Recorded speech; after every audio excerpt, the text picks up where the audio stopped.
सहारा प्रणाम, मैं हूं उपेंद्र राय। हस्तक्षेप में आपका स्वागत है। दुनिया भर के तमाम एक्सपर्ट्स की राय में कोरोना वायरस का पूरी तरह से खात्मा जल्द नहीं होने वाला है। हमें सावधानी बरतते हुए इसके साथ जीने की आदत डालनी होगी। आज इसी मुद्दे पर बात होगी।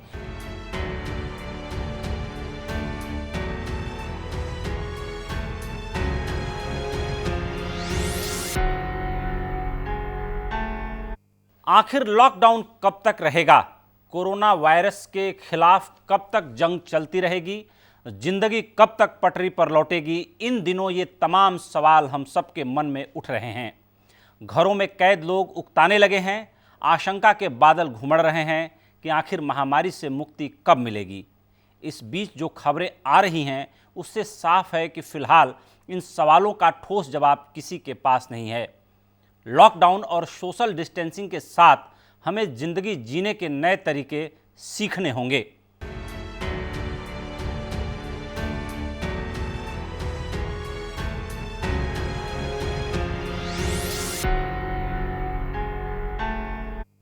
कोरोना से सबसे ज़्यादा प्रभावित राज्य महाराष्ट्र है। यहाँ कोरोना संक्रमितों की संख्या 8,590 हो चुकी है, जबकि 369 लोग अपनी जान गंवा चुके हैं। दूसरे नंबर पर गुजरात है, जहां कोरोना संक्रमण के 3,712 मामले रिपोर्ट किए गए हैं। गुजरात में मरने वालों की संख्या 181 हो चुकी है। राजधानी दिल्ली तीसरे नंबर पर है, जहां 3,108 कोरोना संक्रमितों में से 54 लोग अभी तक मर चुके हैं। चौथे नंबर पर राजस्थान है, जहां कोरोना संक्रमण के 2,335 मामले सामने आए हैं। इनमें 51 लोग काल के गाल में समा चुके हैं।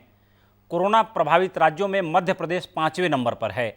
यहां कोरोना प्रभावितों की संख्या 2,165 है। मध्य प्रदेश में 110 लोगों की कोरोना से मौत हुई है। तमिलनाडु 6ठे नंबर पर है। कोरोना मरीजों की कुल संख्या 2,058 दर्ज की गई है। यहां मरने वालों की संख्या 25 है। उत्तर प्रदेश 7वें स्थान पर है, जहां कोरोना संक्रमण के 1,986 मामले दर्ज किए गए हैं। यूपी में 31 लोगों की जान जा चुकी है। आंध्र प्रदेश 8वें नंबर पर है, जहां कोरोना संक्रमण के 1,259 मामले सामने आए हैं। इनमें 31 लोग कोरोना वायरस का शिकार हो चुके हैं। पड़ोसी राज्य तेलंगाना 9वें स्थान पर है, जहां कोरोना संक्रमित 1,003 लोगों में से 25 लोगों को अपनी जान गंवानी पड़ी है। 10वें स्थान पर पश्चिम बंगाल है, जहां कोरोना संक्रमितों की संख्या 697 है। यहां मरने वालों की संख्या 20 हो चुकी है। 11वें नंबर पर जम्मू और कश्मीर है, जहां अब तक कोरोना संक्रमण के 565 मामले रिपोर्ट किए गए हैं। जम्मू कश्मीर में मौत का आंकड़ा 8 हो गया है। इस सूची में 12वें नंबर पर कर्नाटक है, जहां कोरोना संक्रमित मरीजों की संख्या 523 है और 20 लोग अपनी जान गंवा चुके हैं। केरल 13वें नंबर पर है, जहां कोरोना संक्रमितों की संख्या 486 हो गई है। केरल में कोरोना से मरने वालों की संख्या 4 हुई है। इस लिस्ट में बिहार 14वें नंबर पर है। यहाँ कोरोना संक्रमितों की संख्या 365 हो चुकी है, जिनमें 2 लोग कोरोना से मर चुके हैं। 15वें नंबर पर पंजाब है, जहाँ कोरोना संक्रमितों की संख्या 330 है, जबकि मरने वालों की संख्या 19 हो चुकी है। तो आपने देखा कोरोना मीटर। अब आगे बढ़ते हैं। कोविड-19 महामारी से दुनिया को काफ़ी नुकसान हो चुका है और आने वाले समय में भी चुनौतियाँ कम होने की उम्मीद नहीं दिख रही है। WHO ने कहा है कि दुनिया के तमाम मुल्कों को अभी इस महामारी के साए में ही रहना होगा। भारत सरकार भी इन चुनौतियों से वाकिफ है और कोरोना वायरस के खिलाफ लंबी लड़ाई की रणनीति पर काम कर रही है। आइए देखते हैं कि भारत सरकार आगे आने वाले दिनों में किन चुनौतियों को लेकर कैसी रणनीति बना रही है। जिन देशों में लॉकडाउन खत्म हो गया है या जहां ढील देने पर विचार हो रहा है, उनके लिए WHO चेतावनी जारी कर रहा है कि कोरोना का साया अभी दुनिया से दूर जाने वाला नहीं है। WHO के प्रमुख टेड्रोस गैब्रियेसन ने कहा है कि इस महामारी से जंग अभी जारी रहेगी। Make no mistake, we have a long way to go. This virus will be with us for a long time. WHO प्रमुख के इस बयान से साफ है कि अभी दुनिया को कोरोना के साथ ही जीना होगा। भारत में कोरोना के केस भले ही कम हैं और लॉकडाउन में ढील की संभावनाएं तलाशी जा रही हैं, लेकिन कोरोना के खिलाफ लंबी लड़ाई की रणनीति भी बन रही है। अनावश्यक रूप से घूमकर वायरस के वाहक न बने। धन्यवाद। ढिलाई की कहीं कोई गुंजाइश नहीं है, क्योंकि कोरोना हमारे बीच में रहेगा और इसका संक्रमण एक गंभीर संभावना बनी हुई है। ये उनकी बातों से स्पष्ट हो रहा था। जो जोन की बात हो रही है, रेड जोन है, ऑरेंज जोन है, ग्रीन जोन है, तो ग्रीन जोन के लिए उनका कहना था कि सबसे ज़्यादा जरूरी हमारे को ग्रीन जोन में जागरूकता पैदा करना है कि लोगों को ये ना लगे कि ग्रीन जोन होने के नाते अब कोरोना चला गया। WHO के मुताबिक अफ्रीका, पूर्वी यूरोप, लैटिन अमेरिका और कुछ एशियाई देशों में कोरोना के बढ़ते केस चिंतित करने वाले हैं। इन देशों में संसाधनों की कमी की वजह से संक्रमण की संख्या और मौत के सही आंकड़े सामने नहीं आ रहे। इससे पहले WHO ने उन देशों को चेताया था जो कोविड-19 से ठीक हो चुके लोगों को इम्यूनिटी पासपोर्ट या रिस्क फ्री सर्टिफिकेट्स जारी कर रहे थे। WHO ने कहा था कि ठीक हो चुके मरीज के दोबारा संक्रमित न होने की कोई गारंटी नहीं है। ब्यूरो रिपोर्ट, सहारा समय।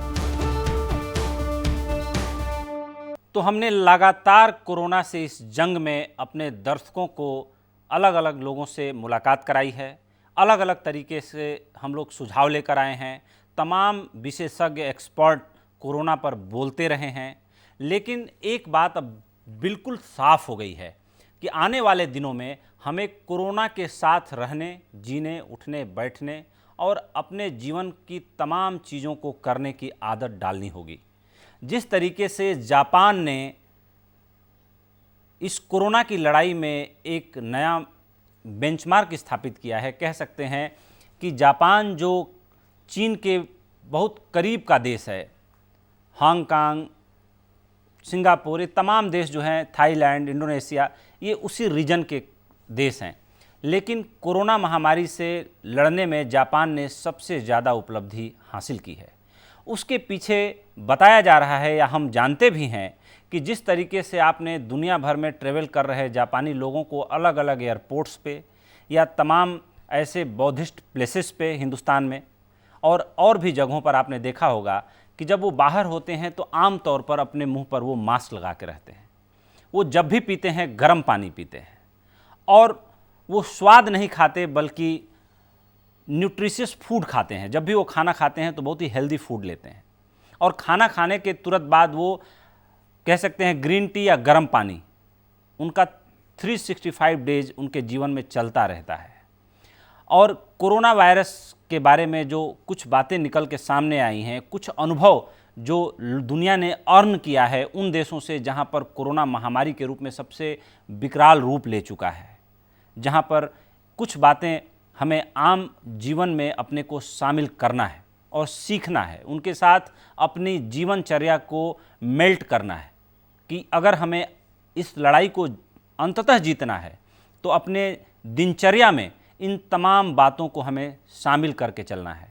हमें सोशल डिस्टेंसिंग का पालन करना है, हमें अपने मुंह पर हमेशा मास्क लगा के रहना है, हमें गर्म पानी पीते रहना है, हमें हमेशा ऐसी जगहों पर जहां ज़्यादा संभावना है कि संक्रमण फैल सकता है वहां पर सैनिटाइज़र, साबुन, इन तमाम हाथ धोने के लिए इन तमाम चीज़ों का इस्तेमाल करते रहना है।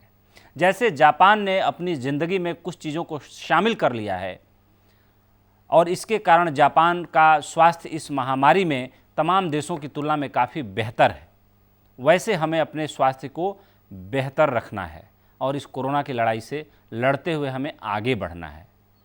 इस मुद्दे पर चर्चा करने के लिए आज हमारे साथ मौजूद हैं बीजेपी के नेता रामेश्वर चौरसिया, कांग्रेस प्रवक्ता रोहन गुप्ता, महावीर वात्सल्य हॉस्पिटल पटना के honorary director doctor SS Jha और छत्तीसगढ़ के बिलासपुर से सीनियर मेडिसिन स्पेशलिस्ट और senior physician doctor UC Sharma एवं अर्थशास्त्री प्रोफेसर अरुण कुमार जी। आप सभी का बहुत बहुत स्वागत है। कोरोना की इस लड़ाई में हम हमेशा आर्थिक पक्ष की भी चर्चा करते रहते हैं, हम उस टॉपिक पे भी आएंगे, अरुण कुमार जी से हम सवाल लेंगे, उनसे बात भी करेंगे।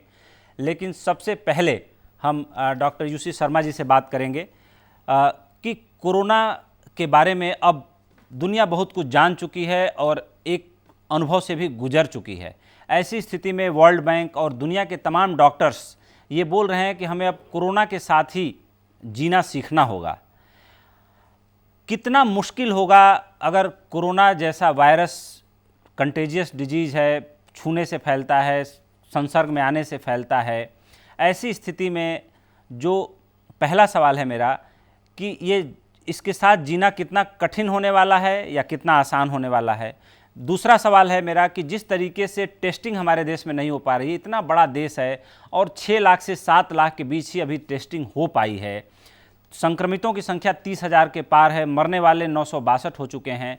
अगर ग्राउंड लेवल पे देखा जाए जो डेटा है तो 136 करोड़ की आबादी में कोई बहुत ज़्यादा चिंता की बात नहीं है। और प्रधानमंत्री मोदी को इस बात के लिए तारीफ मिल रही है पूरी दुनिया में कि लॉकडाउन को लागू करके समय रहते उन्होंने इस पर नियंत्रण पा लिया और इस कारण उनकी तारीफ भी हो रही है। तो मेरा पहला सवाल है कि कोरोना के साथ जीना कितना आसान और कितना मुश्किल होने वाला है, और इस जीने को अगर हमें आसान बनाना है तो एक डॉक्टर के नज़रिए से हमें किन किन बातों का ध्यान रखना होगा और कैसे अपने दिनचर्या को संचालित करना होगा। उसके बाद फिर मैं आपसे दूसरा सवाल लूँगा। कर रहा हूं कि आपने मुझे इसका मौका दिया कुछ बताने का, कुछ नई चीजें बताने के लिए। ऐसा है कि कोरोना की जो लड़ाई है वो लंबी चलेगी और ये बहुत जल्दी समाप्त होने वाली बीमारी नहीं है जी। यह ऐसी बीमारी है, यह समझिए कि युद्ध स्तर की बीमारी है। ये जिस प्रकार से युद्ध होता है उस प्रकार से अनदेखा हुआ युद्ध है जी। इसके बारे में एक युद्ध में तो हम जानते हैं कि हमारा दुश्मन कौन है, इसमें हम जान नहीं रहे हैं, उसको देख नहीं रहे हैं उसको हम। तो इसके लिए हमको पूरी अपनी जो जैसे हम लोग बीमारियां होती है, जैसे किसी को डायबिटीज हो जाता है, ब्लड प्रेशर हो जाता है, तो सांस की बीमारी हो जाती है, तो हम लोग उनको कहते हैं कि भाई मोटापा हो जाता है, तो हम लोग उनको कहते हैं कि आप अपनी लाइफ स्टाइल मॉडिफाई करिए। तो मैं यहाँ पर ये आपसे बताना चाह रहा हूँ, मैं कहना चाह रहा हूँ कि हमको अब पोस्ट कोरोना एरा में अपने को जीना है।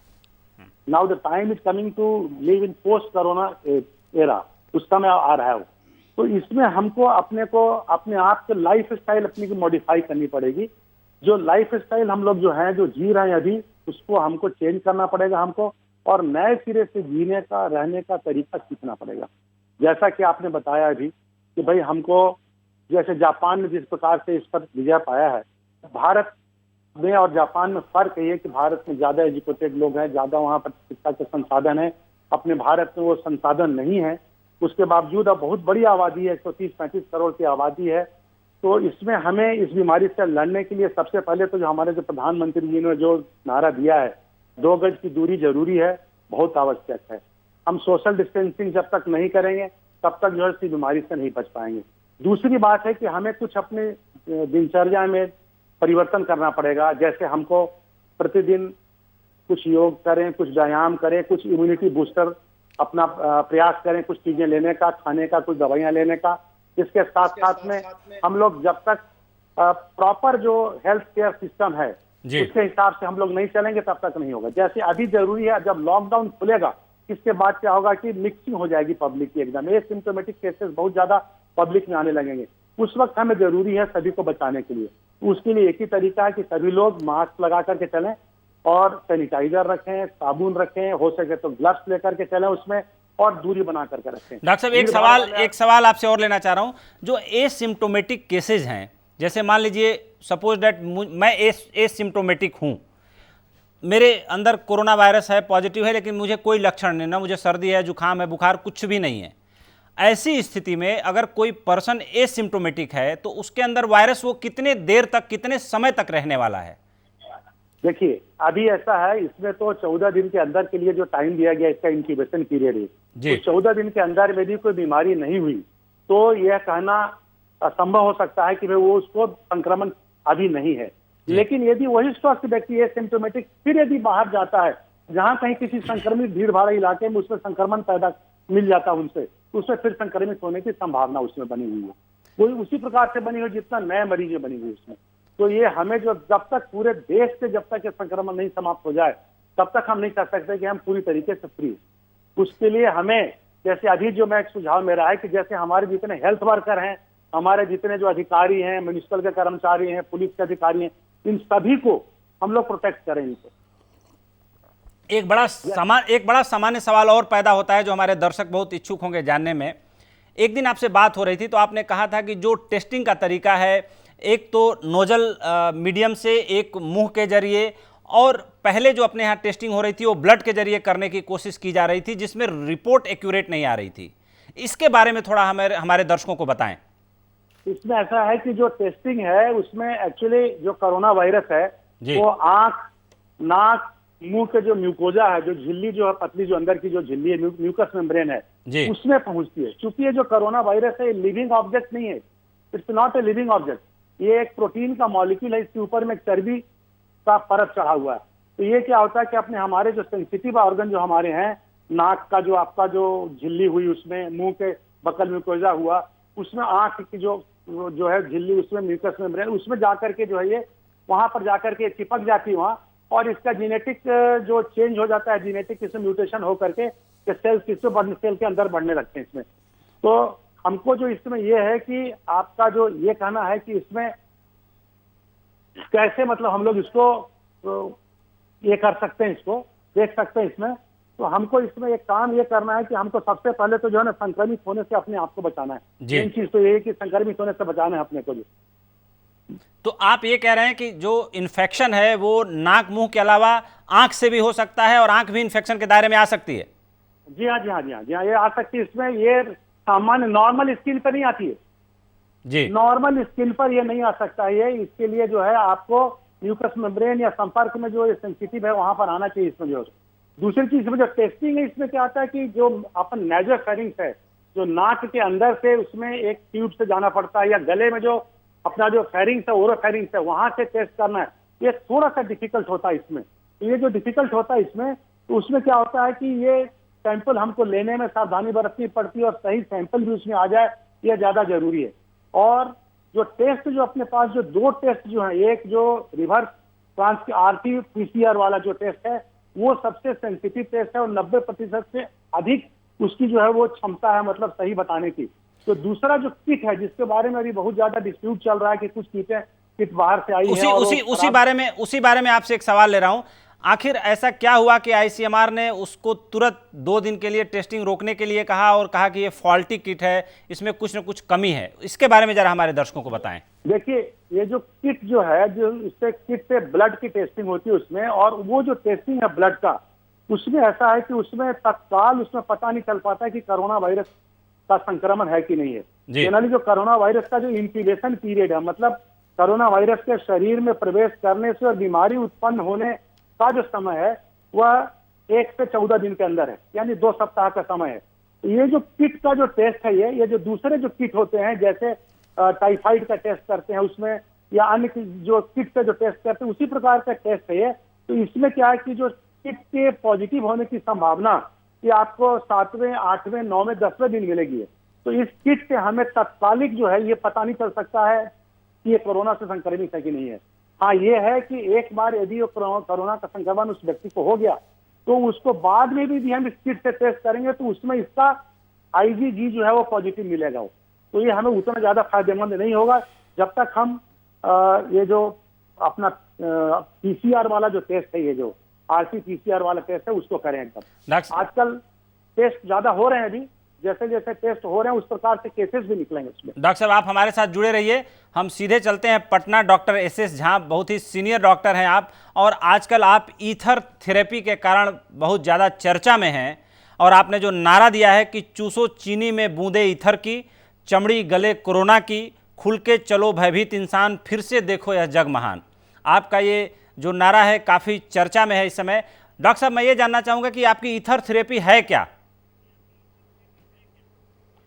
चलिए, नमस्कार जी डॉक्टर। पटना से मैं आपको ग्रीटिंग्स भेजता हूं सारे लोगों को। जी, आपने बहुत ही सही बात कही कि हम किस परिवेश में जी रहे हैं वो बड़ा ही इम्पोर्टेंट है।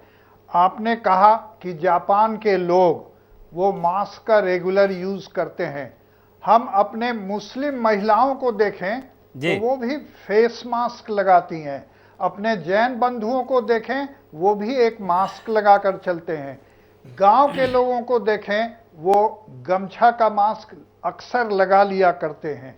तो प्रथाएं तो यहाँ भी हैं, और मेरी सोच है कि आपने सारे राज्यों का आकलन तो किया कि कौन किस नंबर पर है जी, परंतु यह भी आकलन करना चाहिए कि रूरल और अर्बन डिवाइड में क्या फर्क है। मेरा अपना आकलन है कि इसकी संख्या गांव में कम है, बिल्कुल कम, कारण कम है। अब आइए, जो आपने कहा ईथर थेरेपी, देखिए मुझे यह बात कहने के लिए आप लोगों के माध्यम का सहारा लेना पड़ा कि एक छोटा सा गुण है इस जीवाणु का, इस वायरस का, कि यह अभी अभी हमारे विद्वान मित्र डॉक्टर साहब ने कहा कि इसका बाहरी परत जो है, प्रोटीन जो की, इन्वेलप है, वो फैट का है जी, और ईथर की स्वाभाविक प्रकृति है कि फैट में वो घुल जाता है। हम इस गुण को क्यों नहीं एक्सप्लॉइट करते हैं? हम अगर इसको ऐसा करें, अभी अभी आपने समाचार में मुझे सुनाया कि इतने सारे गुजरात में सीआरपीएफ के जवान पॉजिटिव हो गए हैं।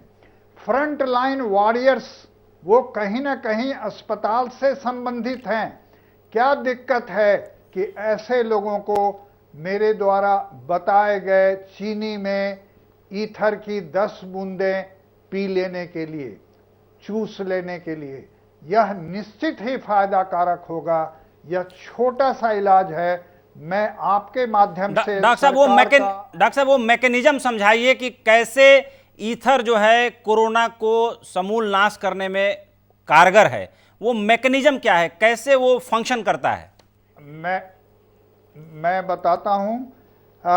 ईथर का बाहरी आवरण दरअसल फैट का है, चर्बी का है, जिसे लिपिड भी कहते हैं जी। और दरअसल में ये 2 तह में पिरोया हुआ है और साथ में एक प्रोटीन का कोटिंग है। ये दोनों इतना मिला हुआ है कि इस वायरस को बहुत इत्मीनान से आप डिसइंटीग्रेट भी नहीं कर सकते हैं।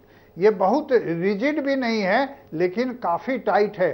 वेलक्रो से आप सब परिचित होंगे। वेलक्रो को जब आप चिपका देते हैं तो उसको अलग करने में ताकत लगाना पड़ता है। बिल्कुल। तो वेलक्रो की भांति यह फैट और प्रोटीन चिपका हुआ है। अगर इसको ईथर से संसर्ग हुआ, ये तुरंत घुल डिसॉल्व कर जाएगा और जब एक बार डिसॉल्व कर जाएगा तो इसके अंदर जो आरएनए का सिंगल चेन है वो एक्सपोज हो जाएगा और वो डिसइंटीग्रेट हो जाएगा।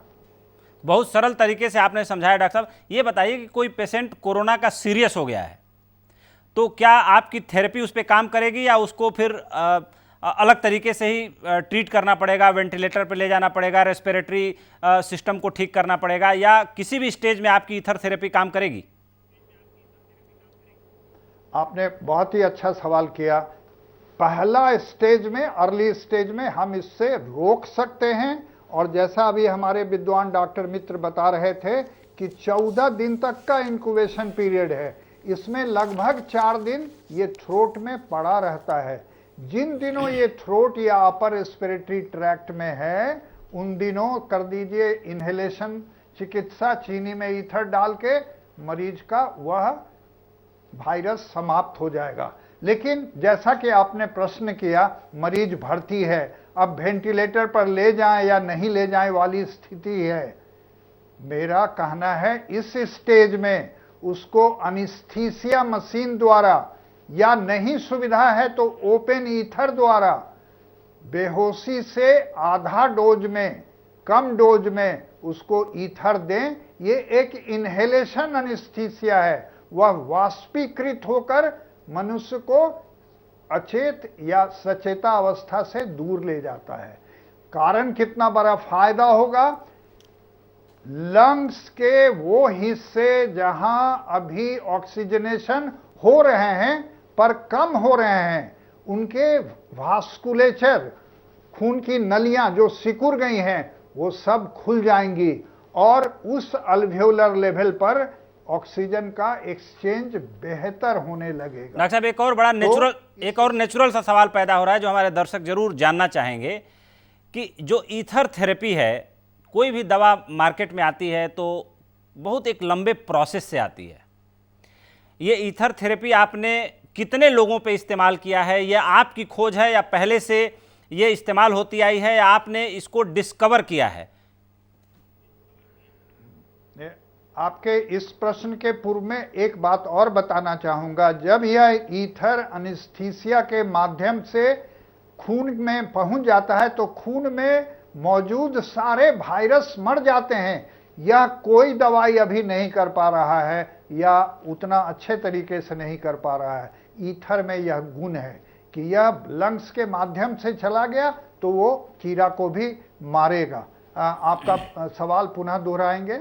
नहीं, मैंने पूछा आपसे कि ईथर थेरेपी पहले से आजमाई हुई थेरेपी है या आपने इसको ऐसे टाइम में डिस्कवर किया है अपने एक्सपीरियंस से, अपने शोध से?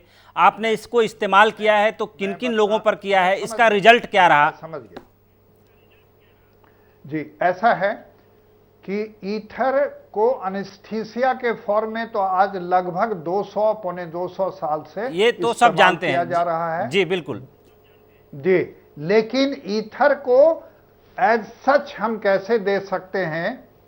एक पुराने किताब का हम जिक्र करना चाहेंगे, पाइज सर्जिकल हैंडीक्राफ्ट जी।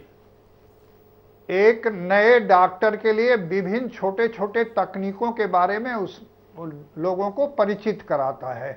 तो एक जगह लिखा हुआ है कि अगर ऑपरेशन हुआ पेट का और मरीज को हिचकी हो रहा है तो उसको बाकी दवाओं से कोई लाभ नहीं हुआ तो 1 चम्मच चीनी में सिर्फ 1 बूंद उसके जीभ पर डाल दीजिए, 90% चांसेस है कि वह हिकअप ठीक हो जाता है। बिल्कुल। इससे मुझको यही ज्ञात हुआ कि ईथर को ओरली हम इस फॉर्म में चीनी के साथ दे सकते हैं और यह वाष्पीकृत होगा और थ्रोट में बैठे बैक्टीरिया को मारेगा। बिल्कुल। मैंने इसका प्रयोग लगभग 50 व्यक्तियों पर किया है जी। आने वाले समय में मैं एक लार्जर स्टडी की भी प्लानिंग कर रहा हूं और संभवतः यह देखने लायक होगा कि फ्रंट लाइन वॉरियर्स के ही एक अस्पताल में यह नियमित किया जाएगा और निश्चय ही मेरा मानना है कि ये वायरस प्रभावित नहीं कर पाएगा। मेरा रिकमेंडेशन है, एक तो मैंने फ्रंट लाइन वॉरियर्स की बात की, आप एक हॉट स्पॉट चुनिए तो सही और उस हॉट स्पॉट के सारे मेंबर्स को एक दिन ये चुसवाइए और उस हॉट स्पॉट में जितने लोग हैं उनके परिवार के सदस्यों को कम से कम 5 दिन लगातार चुसवाइए। डॉक्टर साहब हम आपसे चर्चा जारी रखेंगे, लेकिन एक रिपोर्ट है उसे देखना जरूरी है। लॉकडाउन से कितना फायदा हुआ, कितना नुकसान, इस पर तमाम तरह की अटकलें लगाई जा रही हैं। लेकिन एक्सपर्ट्स की राय में कोरोना के खिलाफ जंग में अगर भारत सरकार ने सूझबूझ न दिखाई होती तो देश में संक्रमित मरीजों के आंकड़े मौजूदा आंकड़ों की तुलना में कई गुना ज्यादा होते। आइए देखते हैं एक छोटी सी रिपोर्ट। अगर देश में लॉकडाउन नहीं होता और समय रहते सरकार ने कड़े कदम नहीं उठाए होते तो आज देश में 8 लाख से ज्यादा कोरोना के मरीज होते। प्रधानमंत्री की इकोनॉमिक एडवाइजरी काउंसिल की पूर्व सदस्य और ब्रुकिंग्स इंस्टीट्यूट की senior fellow professor Shamika Ravi के मुताबिक भारत में सरकार की सतर्कता की वजह से अनुमान के मुकाबले कोरोना के केस काफी कम है। साथ ही केस दोगुने होने की रफ्तार भी धीमी हो रही है। भारत में इन्फेक्शन रेट भी काफी कम है। देश में जिन संभावित 100 लोगों का टेस्ट किया जा रहा है उनमें से सिर्फ 4 में संक्रमण मिल रहे हैं। हालांकि एक्सपर्ट की राय में महाराष्ट्र और गुजरात में अभी भी स्थिति खतरनाक बनी हुई है, जबकि मध्य प्रदेश, उत्तर प्रदेश, आंध्र प्रदेश, पश्चिम बंगाल, बिहार और जम्मू कश्मीर में अभी भी हालत चिंताजनक बनी हुई है। राजस्थान, तेलंगाना, कर्नाटक और पंजाब में स्थिति सुधर रही है, जबकि हरियाणा, केरल और तमिलनाडु में स्थिति में तेजी से सुधार हो रहा है। लेकिन दिल्ली में कोरोना के केस फिर से बढ़ रहे हैं। इस बीच स्वास्थ्य मंत्रालय ने जो आंकड़े जारी किए हैं वो सुखद संदेश दे रहे हैं। ताजा आंकड़े के मुताबिक देश में 17 ऐसे जिले हैं जहां पहले कोरोना के केस आए थे, लेकिन पिछले 28 दिनों में यहां कोई नया मामला सामने नहीं आया है। इसी तरह देश के 80 जिलों में पिछले 7 दिन से कोई नया केस नहीं आया है। साथ ही उम्मीद की जा रही है कि देश के 315 जिलों में 4 मई से जीवन सामान्य हो जाएगा। ब्यूरो रिपोर्ट, सहारा समय। आगे बढ़ते हैं। जैसे जैसे महामारी के बीच दिन आगे बढ़ रहे हैं, देश की अर्थव्यवस्था का नुकसान भी बढ़ता जा रहा है। ताजे अनुमान के मुताबिक भारत को 10 लाख करोड़ रुपए के नुकसान का अनुमान है। भारत की एक रेटिंग एजेंसी क्रिसिल ने ये अनुमान जताया है। वैसे कुछ विशेषज्ञों का मानना है कि ये अनुमान इससे ज़्यादा भी हो सकता है। देखते हैं एक छोटी सी रिपोर्ट। रेटिंग एजेंसी क्रिसिल ने भारत की अर्थव्यवस्था को 10 लाख करोड़ रुपए के नुकसान का अनुमान जताया है, जो हर व्यक्ति के लिहाज से औसतन करीब 7,000 रुपए तक होगा। क्रिसिल ने भारत के वित्त वर्ष 2020-21 की आर्थिक वृद्धि के अपने अनुमान को आधा कर दिया है, जो अब 1.8% होगा। क्रिसिल का कहना है कि सरकारी सहयोग में जबरदस्त वृद्धि करनी होगी। इस रेटिंग एजेंसी ने सकल घरेलू उत्पाद यानी जीडीपी में 6% वृद्धि का अनुमान जताया था, जिसे मार्च के अंत में 3.5% कर दिया गया और अब इसे 1.8% कर दिया है। इसके पहले अंतर्राष्ट्रीय मुद्रा कोष ने कहा था कि साल 2020 में भारत की जीडीपी ग्रोथ दर 1.9% रह सकती है। रेटिंग एजेंसी फिच ने भी ग्रोथ रेट का अनुमान 2% किया है। एक अन्य rating agency India ratings and research भी ग्रोथ रेट को घटाकर 1.9% कर चुकी है। ये ग्रोथ रेट 30 साल का न्यूनतम स्तर होगा। ब्यूरो रिपोर्ट, सहारा समय। हमारे साथ कई मेहमान जुड़े हुए हैं। बीजेपी से रामेश्वर चौरसिया जी जुड़े हुए हैं और कांग्रेस से रोहन गुप्ता जी जुड़े हुए हैं। आप दोनों लोगों के पास मैं लौटूंगा, लेकिन यहाँ सबसे पहले मैं देश के जाने माने अर्थशास्त्री अरुण कुमार जी हमारे साथ जुड़े हुए हैं। उनकी व्यस्तता काफ़ी है, लेकिन उनसे 2 सवाल मैं लूँगा फौरी तौर पे और उनका जवाब भी उनसे लूँगा। अरुण जी, भारत की अर्थव्यवस्था को लेकर के कई तरह की अटकलें लगाई जा रही हैं। जैसा कि देखा जा रहा है कि इतना विशाल और बड़ा देश होने के बावजूद दुनिया का जो प्रोडक्शन हब है वो चीन है। चीन के बाद अगर देखा जाए तो दूसरे नंबर पर अमेरिका है। पूरी दुनिया में प्रोडक्शन का जो 28.60% जो हिस्सा है, जो प्रोडक्शन चीन अकेले करता है। उसके बाद अमेरिका का नंबर आता है करीब 16.60% जो अमेरिका करता है। यानी प्रोडक्शन के मामले में पूरे वर्ल्ड का जो रेशियो है वो 16.60% अमेरिका करता है। उसके बाद 7.2% जापान करता है। जापान बहुत ही छोटा देश है, लेकिन इन 2 विशाल देशों की तुलना में जापान का 7.2% एक बहुत बड़ा और अच्छा आंकड़ा है। उसके बाद जर्मनी है 6.2% के आसपास। उसके बाद दक्षिण कोरिया है 3.8% के आसपास दक्षिण कोरिया है, और भारत जो है 3%।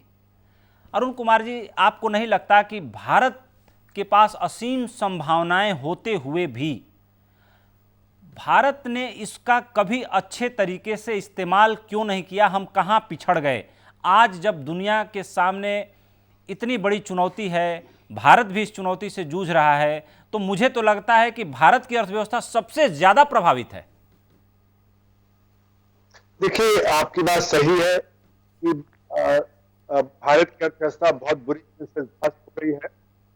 आपने जैसा कहा कि हम वर्ल्ड मैन्युफैक्चरिंग जो आउटपुट है उसकी हिस्सा प्रोड्यूस करते हैं, और उसके पीछे बहुत सारे कारण हैं, लेकिन इसमें पैंडेमिक चल रहा है और हमारी अर्थव्यवस्था ध्वस्त हो गई है, उस पर फोकस करना ज़्यादा जरूरी है।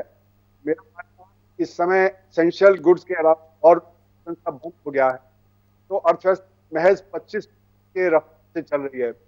मान लें कि कृषि चल रहा है, कुछ और ट्रेड चल रहा है। आपकी आवाज मुझे सही नहीं मिल रही है। मैं पीसीआर से रिक्वेस्ट कर रहा हूं कि अरुण कुमार जी की आवाज, ऑडियो क्वालिटी को ठीक करें, ठीक से पैच करें, दोबारा फोन को रिकनेक्ट करें। अरुण जी, हम आपके पास दोबारा आएंगे, तब तक हम सवाल ले रहे हैं कांग्रेस के रोहन गुप्ता से। रोहन जी, बात यहां अर्थव्यवस्था की हो रही है और जो जरूरी इंतजामात हैं उसकी हो रही है। कांग्रेस शासित राज्यों में भी वही स्थिति है जो बाकी जगहों पर है, लेकिन फिर भी देश ही नहीं पूरी दुनिया में प्रधानमंत्री मोदी की बहुत तारीफ इस बात के लिए हुई है कि जो निर्णय उन्होंने समय रहते लिया, और लॉकडाउन, संपूर्ण लॉकडाउन भारत जैसे देश में लागू करना, ये बहुत ही एक ऐसा निर्णय था जो अभी तक दुनिया देश के इतिहास में किसी प्रधानमंत्री ने ऐसा निर्णय नहीं लिया था। ऐसी स्थिति में आप लोग प्रधानमंत्री की आलोचना भी करते हैं और तमाम तैयारियों को लेकर के आपके बड़े नेता राहुल गांधी जी लगातार ट्विटर पे कुछ न कुछ लिखते रहते हैं। कांग्रेस पार्टी का मेन कंसर्न क्या है प्रधानमंत्री मोदी के खिलाफ आवाज़ उठाने का? क्योंकि दिए गए संसाधनों में, सीमित संसाधनों में जो काम किया जा सकता था वो काम भारत सरकार ने बहुत अच्छे तरीके से किया है। और अगर पीछे लौटा जाए तो कांग्रेस पार्टी पर ही ज़्यादा जिम्मेदारी आ पड़ती है, क्योंकि अगर देखा जाए तो आज चीन जैसा देश जो है 1.27 ट्रिलियन डॉलर का ट्रेजरी बॉन्ड खरीदे बैठा है। जापान जैसा छोटा देश 1.09 ट्रिलियन डॉलर का ट्रेजरी बॉन्ड, अमेरिका का ट्रेजरी बॉन्ड खरीद के बैठा है। ब्रिटेन जैसा छोटा देश जो है 403 बिलियन डॉलर का ट्रेजरी बॉन्ड खरीदे हुए बैठा है। इटली, स्पेन, फ्रांस, इस तमाम देश हैं जो अमेरिकी ट्रेजरी बॉन्ड में कोई 285 बिलियन यूएस डॉलर तो कोई 250 बिलियन यूएस डॉलर, यानी हिंदुस्तान का तो कहीं नंबर ही नहीं आता है। और जो प्रोडक्शन होना चाहिए हिंदुस्तान का, जो इतने बड़े देश में जो इतने सस्ता लेबर अवेलेबल होने के बावजूद भी हिंदुस्तान केवल पूरी दुनिया का 3% प्रोडक्शन करता है। लेकिन मौजूदा स्थिति में अगर 5 साल से बीजेपी की सरकार थी तो 10 साल पहले कांग्रेस की भी सरकार थी, उससे पहले भी कांग्रेस की 60 साल सरकार थी, बीच में अगर बीजेपी का एक छोटा सा समय निकाल भी दिया जाए तो ऐसी स्थिति में आपको नहीं लगता कि इस समय जो काम मौजूदा समय में हुआ है वो काबिले तारीफ है और कांग्रेस पार्टी भी उसकी तारीफ करे? देखिए उपेंद्र जी, आपने बहुत लंबी बात करी जी, मैं आप आराम से उत्तर दीजिए। बिल्कुल। देखिए, मुद्दा यहाँ पर प्रधानमंत्री जी की आलोचना का नहीं है, मुद्दा है देश को बचाने का। आपने राहुल गांधी जी का बोला कि वो ट्विटर पे कुछ बोलते हैं। फरवरी में उन्होंने जब बताया तब भारत में ये परिस्थिति नहीं थी। करीब 1.5 महीने में 15 लाख लोग भारत में आए। अगर उस टाइम पे उनकी टेस्टिंग है, क्वारंटाइन अगर हम ठीक से करते, मुझे लगता है कि हम लॉकडाउन से बच सकते थे। मैं ये नहीं बोल रहा हूँ दोनों लॉकडाउन से, शायद अभी जैसे दूसरा लॉकडाउन भी खत्म होने वाला है और जिस प्रकार से इंडिकेशन आ रहा है शायद उसको भी बढ़ाए। देखिए, मुद्दा यहाँ पे लॉकडाउन के डिसीजन का हमने भी स्वागत किया। लॉकडाउन होने भी, WHO ने भी बताया उपेंद्र जी, कि लॉकडाउन करने से कोरोना कंट्रोल में नहीं आएगा। लॉकडाउन करने के बाद में अगर आप टेस्टिंग बढ़ाते हैं, अगर आप क्वारंटाइन करते हैं, आप उसको ठीक से कंट्रोल करते हैं, तब जाके कोरोना कंट्रोल में आएगा। मैं 2 दिन पहले की आपको रिपोर्ट बता दूं, ICMR के हिसाब से हमारे देश में 1 लाख टेस्ट करने की कैपेसिटी है। हमारे देश में आज भी 35 से 39 हजार टेस्ट हो रहे हैं, तो जिम्मेदारी सरकार की तो होगी। लॉकडाउन आपने इंपोज कर दिया। लेकिन रोहन जी, आपको नहीं लगता कि प्रधानमंत्री ने संपूर्ण लॉकडाउन करने के पीछे यही सोचा होगा, या उनके सलाहकारों ने उन्हें सलाह दी होगी, एक्सपर्ट डॉक्टरों के पैनल ने सलाह दी होगी कि इस समय पूरे देश को फुल्ली क्वारंटाइन में रखना है, इसी वजह से तो संपूर्ण लॉकडाउन लागू किया गया? यही बोल रहा हूं, हम उसके खिलाफ नहीं, वो अच्छा काम किया, पर उसके बाद जो करना चाहिए था। देखिए, हमारा देश एक विविध प्रकृति का देश है। हमारे वहां पे जो दिहाड़ी मजदूर की क्वांटिटी है पूरे वर्ल्ड में कहीं पे भी नहीं है। अगर आप लॉकडाउन करते हो तो 3 चीज का आपको ध्यान रखना चाहिए था। नंबर 1, आप लॉकडाउन में टेस्टिंग कैसे बढ़ाते। नंबर 2, जो दिहाड़ी मजदूर है उनका पेट कैसे भरते, उनकी जाने की या घर पे लाने की व्यवस्था क्या होगी। और नंबर 3, लॉन्ग टर्म में जो अर्थतंत्र पे इसका इंपैक्ट है उसको कैसे मिनिमाइज करें। डैमेज तो होना ही था, सब जानते हैं। मुझे लगता है उपेंद्र जी, ये तीनों पैरामीटर पे कहीं ना कहीं सरकार को जिस हिसाब से चलना चाहिए था उस स्पीड से नहीं चली। आप एग्जांपल आपने शुरुआत में किया कि 8 लाख केस हो सकते थे। मैं आपको पूछना चाहूंगा, ऐसे कई देश हैं, जैसे साउथ कोरिया जैसे देश हैं, उन्होंने इसको बहुत इफेक्टिवली कंट्रोल किया। तो अगर हम एग्जांपल लेते हैं अच्छे का, तो हमको सबसे बेस्ट देश का एग्जांपल लेना चाहिए कि अगर वो देश कर सकता तो भारत क्यों नहीं। हमारे पास एक नेचुरल बेनिफिट ये था उपेंद्र जी कि ये इंपोर्टेड डिसीज है, हमारे पास समय था, फरवरी का समय था, हमको उसको उपयोग करना चाहिए था। बाहर से आने वाले लोगों का टेस्टिंग करना चाहिए था, उसके बाद टेस्टिंग फैसिलिटी बढ़ानी चाहिए थी, दिहाड़ी मजदूरों की व्यवस्था करनी चाहिए थी और अर्थतंत्र को पैकेज देना चाहिए था। आज भी अप्रैल महीने का लास्ट वीक चल रहा है, हर आदमी परेशान है, उसको मालूम नहीं है उसकी सैलरी आएगी कि नहीं आएगी। जिस प्रकार से पैकेज अर्थतंत्र का होना चाहिए, सरकार उसमें भी बहुत लेट हो चुकी है। तो मेरा आपको सिर्फ इतना ही कहना है कि हम पूरी तरह से सरकार के साथ में, पर जहां पे कोर्स करेक्शन बोलते हैं, जहां पे लगते हैं कि हम बेहतर कर सकते हैं, हर एक भारतीय की जान बचा सकते हैं, तो सरकार को ये काम करना चाहिए था। रोहन जी, रामेश्वर जी इशारा कर रहे हैं, उनको भी उनसे भी सवाल मैं ले रहा हूं। रामेश्वर जी, जिस तरीके से कांग्रेस पार्टी लगातार बीजेपी पे और एनडीए सरकार पे हमलावर रही है कि लॉकडाउन लगातार बढ़ाने से समस्या का हल नहीं होगा, उनका ये कहना है कि जिस तरीके से हमें लॉकडाउन के साथ जीना सीखना होगा, इस बात को अगर पहले ही मान लिया गया होता तो जाहिर सी बात है देश को इतनी आर्थिक कीमत नहीं चुकानी पड़ती। बेरोजगारी बहुत बड़े पैमाने पे हुई है और असंगठित क्षेत्र के मजदूरों का हालात सबसे ज़्यादा खराब हुए हैं। ऐसी स्थिति में तमाम जो चीज़ें ठीक की जा सकती हैं, उन चीज़ों की तरफ कहीं ना कहीं सरकार के लेवल पे अटेंशन नहीं पे किया गया, जिसके कारण गरीब लोगों की हालत सबसे ज़्यादा खराब हुई है। क्या कहना चाहेंगे आप? देखिए उपेंद्र जी, ये बात कहना बड़ा आसान है कि ये हो गया होता तो वो होता, दादा रहते तो नाती बहुत देखते, ये कहना बड़ा आसान होता है। पूरी दुनिया में महामारी फैली है, आप पूरे दुनिया का हाल देख रहे हैं, और मैं तो कहता हूं कि प्रधानमंत्री की तारीफ ऐसे ही नहीं रही पूरी दुनिया में। अब एक तो केसेस निकलने के बाद आप लॉकडाउन करते तो यही कांग्रेस के लोग धरती को उठा लेते साहब। अब मानिए, कहते क्या हो गया, 2-4 केसेस निकल गए, आपने लॉकडाउन कर दिया। ऐसा नहीं होता है। प्रधानमंत्री जी सबसे रिपोर्ट लेते हैं, कैबिनेट की मीटिंग होती है, अधिकारियों से रिपोर्ट लेते हैं, डॉक्टर से लेते हैं, वर्ल्ड की सिचुएशन को देखते हैं, और सही समय पे उन्होंने लॉकडाउन किया। और अपोजिशन के साथ साथ देश के लोग भी साथ दिए। कुछ लोग हैं जो उठाते हैं, ठीक है, सवाल उठाना उनका काम है, मैं ये नहीं कहता हूं तो वो सवाल नहीं उठाएं, सजेशन देना उनका काम है, वो भी देश के व्यक्ति, उनको लगता है कि कमी है। रामेश्वर जी, मजदूरों के बारे में सरकार ने एक सवाल, मेरा सुन लीजिए, मेरा सवाल है ये, मैं कांग्रेस पार्टी के आरोप की बात नहीं कर रहा हूं। मजदूरों को घर भेजा जा सकता था। जिस तरीके से मुंबई में जो सोल मोटो है सोशल डिस्टेंसिंग का पालन करना, आप भी जानते हैं कि मुंबई में जो गरीब मजदूर रहते हैं, एक एक कमरे में 15-20 लोग सोते हैं। जब काम चल रहा होता है तो शिफ्ट में काम करते हैं, कोठरी में एक आदमी आता है और बाकी लोग शिफ्ट में होते हैं, कोई नाइट शिफ्ट में होता है, कोई डे शिफ्ट में होता है, कोई मॉर्निंग शिफ्ट में होता है, शिफ्टों में काम बटा होता है, तो एक कोठरी में 15-20 लोगों का गुजारा हो जाता है। इस समय आप सोचिए कि क्या हालात होंगे जहां वो बेचारे काम पर नहीं जा पा रहे हैं, खाने का ठीक इंतजाम नहीं है, उनको ठीक पैसा नहीं मिल पा रहा है, फैक्ट्री मालिक ने फैक्ट्री बंद कर दी है, उनका फ़ोन भी नहीं उठा रहा है। और ऐसी स्थिति में सोशल डिस्टेंसिंग की तो ऐसी की तैसी हो गई है, जब एक कमरे में इतने ज़्यादा लोग हैं। तो आपको नहीं लगता कि सरकार को इस बारे में एक कंसोलिडेटेड डिसीजन लेकर के मजदूरों को उनके गृह जनपद और उनके गाँव तक भेजने के बारे में निर्णय ले लेना चाहिए था? आप देख लीजिए योगी जी ने क्या क्या किया। अब कोई निर्णय लेते हैं तो उस पर दूसरे लोग कमेंट करते हैं, कमेंट नहीं, अनुसरण करना चाहिए। कोटा से उन्होंने स्टूडेंट को भी लाया, क्वारंटाइन करके लाया, वो कांग्रेस के मुख्यमंत्री है, उनसे बात किया।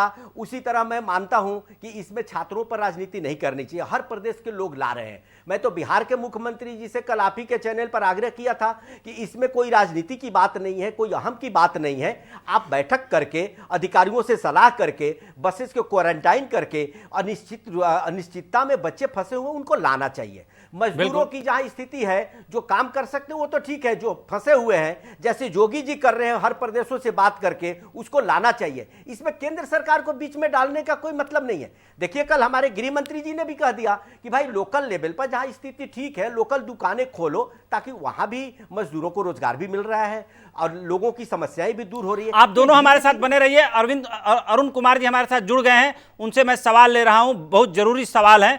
अरुण जी, आपका ऑडियो ठीक नहीं था, लेकिन मैं आपसे दोबारा वही सवाल ले रहा हूं कि जिस तरीके से भारत को ये मौका समय रहते अपने फायदे में तब्दील करना चाहिए था, आज आपको नहीं लगता कि भारत की अर्थव्यवस्था पूरी दुनिया में सबसे ज़्यादा प्रभावित है? हालांकि कोरोना की लड़ाई में प्रधानमंत्री ने बहुत हद तक सफलता प्राप्त कर ली है, ऐसा दुनिया के और देश मान रहे हैं। जो सबसे ज़्यादा कोरोना से प्रभावित हैं वही प्रधानमंत्री की तारीफ कर रहे हैं।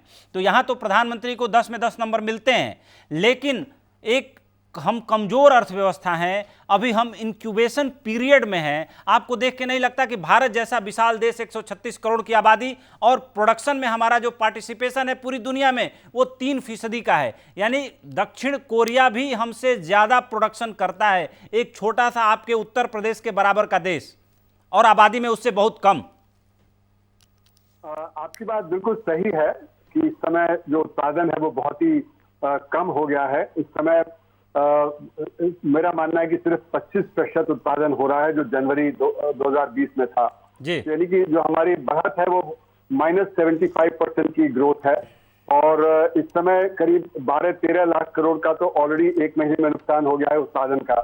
अगर ये लॉकडाउन इसी तरह चलता रहा तो आप समझिए कि हमारा जो रेट ऑफ ग्रोथ है वो -35% रहेगा इस साल, अगर एक साल के अंदर हम रिकवर करते हैं जनवरी 2020 के लेवल पे। तो ये जो नुकसान है ये करीब 70-80 लाख करोड़ रुपए का नुकसान होगा अर्थव्यवस्था में। और इसकी वजह से जो हमारे रिसोर्स पोजीशन है वो बहुत ही खराब हो जाएगा। और खासकर जो असंगठित क्षेत्र जिसकी आप चर्चा कर रहे थे, वहां पे जो वर्कर है उसको कोई सोशल सिक्योरिटी नहीं होती है, तो वो तो अनएम्प्लॉयड हो ही गया है। मेरा मानना है करीब 150-200 मिलियन यानी 15-20 करोड़ लोग ऑलरेडी बेरोजगार हो गए हैं। वो गांव की तरफ पलायन करना चाहते हैं, वो चाहते हैं कि अपने घर परिवार के साथ जाएं। हमारे कृषि में बहुत बड़े नुकसान हुआ है क्योंकि कृषि से जो हमारा फसल है वो शहरों में नहीं आ पाया, गांव के जो मंडी है वहां पे नहीं आ पाया। और उससे जो खबर है कि जो हमारा फ्रूट और वेजिटेबल है, साग सब्जी, वो सारा जो नष्ट भी काफी बड़ी मात्रा में हो गया है, जिससे कि गांव में दाम गिर गए हैं और शहरों में दाम बढ़ गए हैं। तो कुल मिला के मेरा मानना है कि इस समय हमारी आर्थिक स्थिति काफी नाजुक है। फाइनेंशियल सेक्टर में भी बहुत स्ट्रेस है। टेम्पल्टन ने अभी अपने 6 म्यूचुअल फंड बंद कर दिए हैं। बैंकों में भी क्योंकि जो इंटरेस्ट नहीं आ रहा है, लोन नहीं आ रहा है, तो वहां पे भी परेशानी बहुत बढ़ गई है। और मुझे लगता है बिजनेस फेलियर इस समय काफी बड़े लेवल पे होगा, खासकर जो असंगठित क्षेत्र का है और जो छोटा बिजनेस है।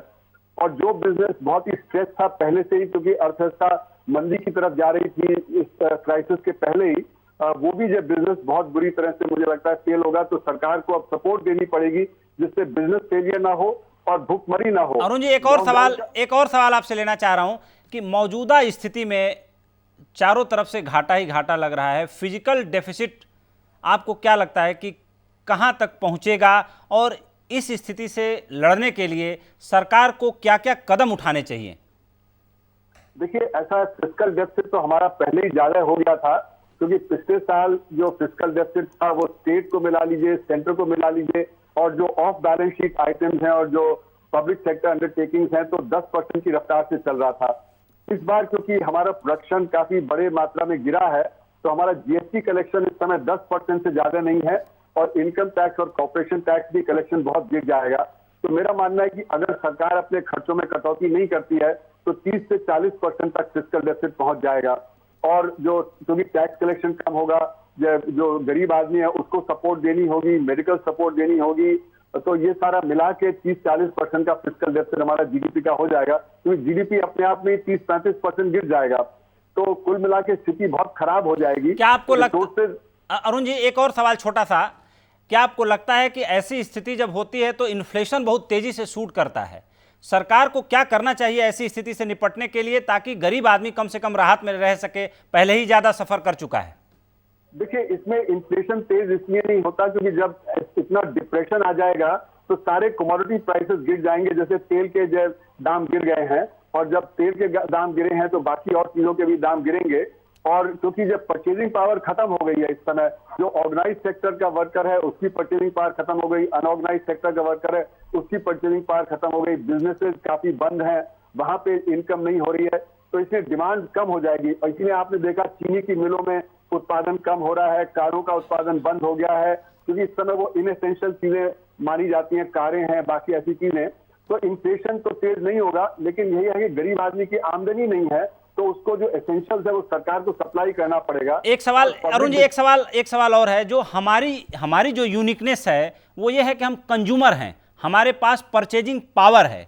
अगर देश के करीब 40 करोड़ असंगठित क्षेत्र के मजदूर, 9 करोड़ जो घुमंतू जातियां हैं हमारे देश में, वो भी एक तरह से असंगठित क्षेत्र में ही आते हैं, करीब 49 करोड़ लोग, और इनसे जुड़े हुए 1-2 करोड़ लोग और पकड़ लीजिए, करीब 50-51 करोड़ लोग जब अपनी परचेजिंग पावर की कैपेसिटी को लूज कर देंगे तो ऐसे समय में क्या स्थिति होगी? देखिए, यही मैं कह रहा था कि जब परचेजिंग पावर खत्म हो जाती है तो डिमांड खत्म हो जाती है अर्थव्यवस्था में। तो इसीलिए ये जो स्थिति है वो युद्ध से भी बदतर स्थिति है, क्योंकि यहाँ सप्लाई भी बंद हो गई है क्योंकि फैक्ट्री वगैरह ऑफिस बंद हैं, और डिमांड भी खत्म हो गई क्योंकि लोगों की आमदनी खत्म हो गई है। तो ऐसी स्थिति में डिमांड जनरेट करना जरूरी है। तो सरकार जब फिस्कल डेफिसिट अपना बढ़ाएगी तो उससे थोड़ी बहुत डिमांड क्रिएट होगी। और मेरा मानना है कि जो गरीब आदमी है उसको खाद्यान्न पदार्थ, थोड़ा एनर्जी, थोड़ा तेल, थोड़ा जो मसाला और थोड़ा सब्जी ये गांव से लेके शहर में लाना चाहिए, जिससे गांव में भी कोलैप्स ना हो और शहरों में भी लॉकडाउन पर्याप्त मात्रा में हो सके। अगर लोग ये पलायन करते रहेंगे तो लॉकडाउन का कोई मतलब नहीं होगा और जो हमारा जो बीमारी है वो फैल जाएगी चारों तरफ और जो आम आदमी है उसको परेशानी में आ जाएगा। तो उससे जो कंज्यूमर कॉन्फिडेंस है वो और गिर जाएगा और जो बिजनेस कॉन्फिडेंस है वो भी गिर जाएगा और जो हम अपना प्रोडक्शन स्टार्ट भी करना चाहेंगे तो उपलब्ध नहीं होगा लेबर, क्योंकि लेबर पलायन कर जाएगा गांव की तरफ। तो कुल मिला के स्थिति ऐसी है कि एक जो हमें सर्वाइवल पैकेज चाहिए, वो सर्वाइवल पैकेज का मतलब होगा कि जो वर्कर्स हैं उनको खाने पीने की वस्तु मिले, जो फार्मर है उसका जो सामान उठा लिया जाए गांव से और जो बिजनेस है वो फेल ना करे। ये तीनों चीजें बहुत ही जरूरी है। अगर ये तीनों चीजें नहीं हुई तो हमारी अर्थव्यवस्था काफी हद तक और गिर जाएगी और इस समय बहुत परेशानी का दौर आ जाएगा। अरुण जी, बहुत बहुत धन्यवाद, आप हमारे साथ जुड़े और आपने बहुत सारे सवालों का बहुत सटीक जवाब दिया और साथ ही साथ एक ऐसी तस्वीर पेश की जो कहीं ना कहीं सरकार के लिए एक बहुत बड़ी चुनौती है। और ऐसे वक्त में जो आपने कहा कि युद्ध से भी बदतर हालात हैं, तो ऐसी स्थिति में जाहिर सी बात है कि सरकार को ये सोचना होगा कि देश के लोगों का भरोसा सरकार नामक संस्था में कैसे बना रहे। इस भरोसे को कायम करने के लिए सरकार को बहुत कुछ करना होगा और आगे आके करना होगा, तभी जाकर के लोगों का भरोसा सरकार नामक संस्था में बना रहेगा। हम आगे बढ़ते हैं और देखते हैं एक छोटी सी रिपोर्ट। कोरोना वायरस से दुनिया भर में अब तक 2 लाख से ज़्यादा मौतें हो चुकी हैं और 30 लाख से ज़्यादा लोग संक्रमित हैं। साथ ही इसके डर से करीब 4 अरब की आबादी घरों में कैद है। लोगों को राहत देने के लिए लॉकडाउन में कुछ ढील भी दी जा रही है, लेकिन सबके जहन में सबसे बड़ा सवाल यही है कि आखिर कोरोना से दुनिया को मुक्ति कब मिलेगी। इन सबके बीच एक ऐसी खबर आई है जो सबको सुकून देने वाली है। इन दिनों दुनिया भर में लोगों के दिलो दिमाग में एक ही सवाल बार बार गूंज रहा है कि लॉकडाउन पूरी तरह खत्म कब होगा, पहले जैसी जिंदगी हम फिर से कब शुरू कर पाएंगे। इन्हीं सवालों के बीच में सिंगापुर से खबर आई है जो उम्मीद जगाती है। Singapore university of technology and design के शोधकर्ताओं ने artificial intelligence driven data analysis के जरिए दावा किया है कि 9 दिसंबर 2020 तक दुनिया के सभी देशों से कोरोना का अंत हो जाएगा। भारत की बात करें तो यहाँ 26 जुलाई तक कोरोना का कोई भी केस नहीं होगा। इसी तरह अमेरिका में 27 अगस्त, स्पेन में 7 अगस्त और इटली में 25 अगस्त तक पूरी तरह से कोरोना समाप्त हो जाएगा। शोधकर्ताओं ने इस महामारी के खत्म होने के 3 अनुमानित समय बताए हैं। इसमें ग्राफ के जरिए बताया गया है कि कोरोना किन देशों में 97, 99 और 100% तक कब खत्म होगा। इसमें दुनिया के सभी देशों से कोरोना के खत्म होने का संभावित समय भी बताया गया है। हालांकि शोधकर्ताओं ने ये भी स्पष्ट किया है कि इस समय सीमा में थोड़ा बहुत बदलाव संभव है, क्योंकि चीन में कोरोना खत्म होने का समय 9 अप्रैल 2020 बताया गया था, लेकिन चीन में अभी भी कुछ मामले आ रहे हैं। शोधकर्ताओं ने ये अनुमान दुनिया भर में रोजाना कोरोना के आने वाले नए केस, मौत और ठीक होने वाले मरीजों के आंकड़ों के तुलनात्मक अध्ययन के आधार पर किया है। इसके मुताबिक दुनिया से कोरोना के 97% केस 30 मई तक, 99% केस 17 जून तक और 100% मामले 9 दिसंबर 2020 को समाप्त हो जाएंगे। भारत से कोरोना के 97% केस 22 मई तक, 99% केस 1 जून और 100% मामले 26 जुलाई 2020 तक समाप्त हो जाएंगे। अगर बात अमेरिका की करें तो यहाँ पर कोरोना के 97% केस 12 मई तक, 99% केस 24 मई तक और 100% केस 27 अगस्त 2020 तक खत्म होने का अनुमान है। इसी तरह फ्रांस में 97% केस 6 मई तक, 99% केस 18 मई तक और 100% केस 5 अगस्त को खत्म हो जाएंगे। इटली में 25 अगस्त, स्पेन में 7 अगस्त और इंग्लैंड में 14 अगस्त तक कोरोना के 100% केस खत्म होने का अनुमान लगाया गया है। ब्यूरो रिपोर्ट, सहारा समाचार। सीधे चलते हैं डॉक्टर यूसी शर्मा जी के पास। डॉक्टर साहब, हाइड्रोक्सी क्लोरोक्विन को जब राष्ट्रपति ट्रंप ने कहा था कि एक गेम चेंजर है, तो हाइड्रोक्सी क्लोरोक्विन का कॉम्पोजिशन क्या है, ये कैसे काम करती है और गेम चेंजर किस तरीके से है? क्योंकि हाइड्रोक्सी क्लोरोक्विन जो है दिल्ली में भी मैंने चेक कराया, तमाम मेडिकल स्टोरों पे आसानी से नहीं मिल रही है। देखिए, जो हाइड्रोक्सी क्लोरोक्विन है ये क्लोरोक्विन का ही ये दूसरा रूप है। ये क्लोरोक्विन थोड़ा अधिक टॉक्सिक है, हाइड्रोक्सी क्लोरोक्विन थोड़ा उससे कम टॉक्सिक है। मतलब टॉक्सिक मतलब जो साइड इफेक्ट्स जो करते हैं वो कम साइड इफेक्ट हाइड्रोक्सी क्लोरोक्विन करता है उसमें। और ये मलेरिया की बेसिक दवाई है और आजकल गठिया बात में भी इसको दिया जा रहा है।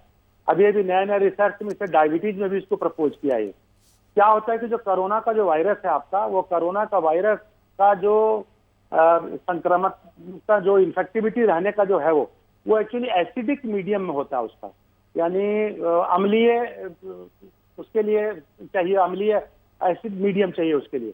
ये क्या हाइड्रोक्सी क्लोरोक्विन जो है ये शरीर के मोटा मोटी जो मैं बता रहा हूँ जो शरीर की जो अल्कलिनिटी को बढ़ा देता है, यानी क्षारीय तत्व को इसको बढ़ाता है, क्षारीय करता है शरीर को। तो जैसे ही ये एसिडिक से क्षार के रूप में होगा, अम्ल से क्षार के रूप में होगा, तो कोरोना का जो प्रभाव है वो कम हो जाएगा। इसका बेस ये है।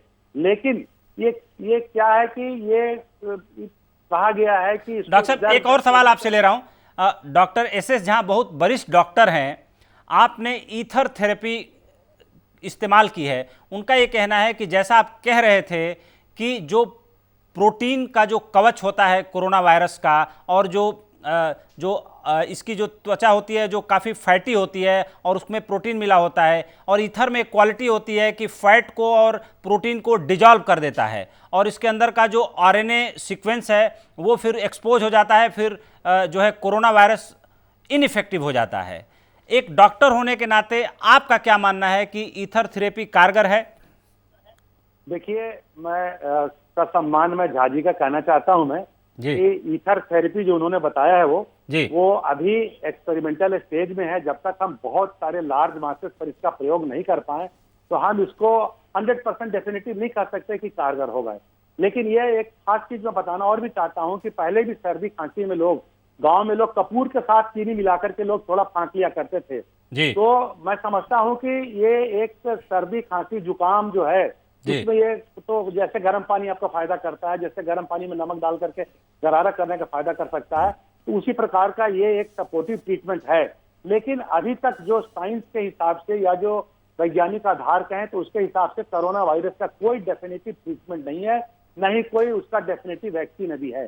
They all are under experimental stage अभी। तो मैं ये कोई बुराई नहीं है इसमें, जो झा साहब ने जो कहा है बहुत अच्छी बात है, कोई बहुत अधिक खर्च आने वाली भी बात नहीं है। यदि 10-20 बूंदे यदि ईथर के अपन दे दें उसमें और चीनी में मिला करके यदि फाँकने के लिए कहें उनको या चूसने के लिए कहें तो इसमें कोई नुकसान नहीं, कुछ ना कुछ फायदा ही होगा। जैसा कि हम लोग कहते हैं कि कुछ इम्यूनिटी बूस्टर के लिए आप विटामिन सी दे दीजिए, बी कॉम्प्लेक्स लीजिए, या जिंक, बहुत लोग अभी कह रहे हैं अभी कि जिंक लेना चाहिए उसमें, जिंक और विटामिन सी, इसका लोग बोल रहे हैं कि बहुत ज्यादा इम्यूनिटी बढ़ाने में है। तो मैं समझता हूं कि उसी प्रकार से ये ईथर भी जो है ये काम करेगा। लेकिन साइंटिफिकली प्रूफ झा साहब बताएंगे इसके बारे में बहुत ज्यादा है। लेकिन अब आप लोगों से बात करते करते बातें बहुत है, लेकिन समय की सीमा पूरी हो चुकी है। 8:59 कुछ सेकंड हो चुके हैं और 9 बजे मैं अपने प्रोग्राम को समाप्त करता हूं यूजुअली दिए समय के हिसाब से, और मैं अपने इस डिसिप्लिन को बनाए रखना चाहता हूं। आप सभी आए, आप सभी ने हस्तक्षेप में पार्टिसिपेट किया, आप सभी का बहुत बहुत धन्यवाद। मैं तहे दिल से सबका शुक्रिया अदा करता हूं। ख़ास तौर से रोहन जी, आज आपसे ज़्यादा बात हम नहीं कर पाए, रामेश्वर जी आपसे ज़्यादा बात नहीं कर पाए, लेकिन हम लोग किसी और दिन शो में जुड़ेंगे और कई मुद्दों पर विस्तृत चर्चा करेंगे, विस्तार से चर्चा करेंगे। हाँ, ये ज़रूर है कि हम अपने इस जंग में, कोरोना के खिलाफ अपनी इस लड़ाई में हमेशा अपने दर्शकों से कहते हैं कि हमें मायूस नहीं होना है, हमें इस लड़ाई को जीतना है, हारना नहीं है, हमें अपनी उम्मीद जगाए रखनी है, हमें नाउम्मीद नहीं होना है। कदम छोटे हों तो कोई फ़र्क नहीं पड़ता, बढ़ते रहें तो मंजिलें नज़दीक आ जाती हैं। इसके साथ ही आज के हस्तक्षेप में इतना ही। तब तक के लिए सहारा प्रणाम।